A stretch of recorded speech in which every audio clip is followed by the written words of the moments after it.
Yarın yine Yahudilere destek olacak. Yani bugün Yahudilere destek ediyor, yarın millet unutacak.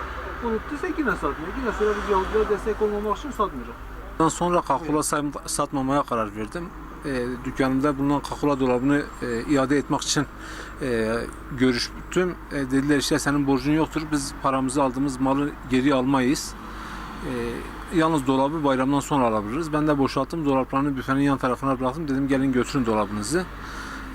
İşte dolap şu an büfenin yan tarafındadır. Dünden bu yana buradaki müdürleri, bölge müdürleri, elemanları geldiler işte yok efendim madem onu boykot ediyorsun ötekilerini de boykot et.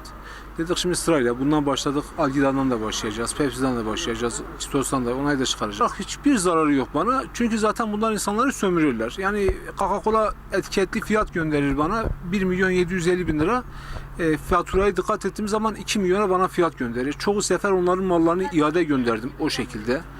1,5 milyon teneke kola satacağım yerde 2 milyona bana alış fiyatına 2 milyona fiyat gönderdiler.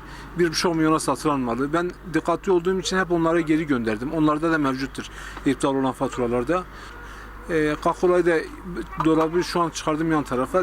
Geldiler firmadan işte ellerinde herhangi bir şey olmadığı için dediler biz buraya tabela yapmışız. Tabelayı sökeceğiz. Ben de dedim sökün götürün dedim. Yani sizin reklamınız bana bir faydası yok. Coca-Cola'nın reklamı burada olsa ne olmasa ne. Olay böyle gelişti. Vallahi Coca-Cola'nın kendisinin hiçbir esnafa değil küçük esnafa, büyük bir esnafa da faydası olduğunu zannetmiyorum. Başınızda böyle bir eylem içerisine giren var mı? Muhakkak vardır. Ben şu an buradayım. Pek çıktığım yok, göremiyorum da.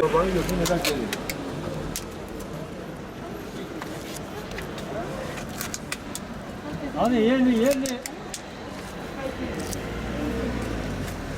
İsrail mallarını boykota başladık. Bugünden sonra ne Coca-Cola ne Algida ne de başka bir İsrail malı satmayacağız. Kendimiz buna öncülük etmeye başladık. İnşallah bugünden sonra yazılarımızı astık. Öteki esnaf arkadaşlarımızı da uyaracağız. Hayırlısı olsun diyoruz. Müslümanlar bu konuda duyarlı olmaya çağırıyoruz.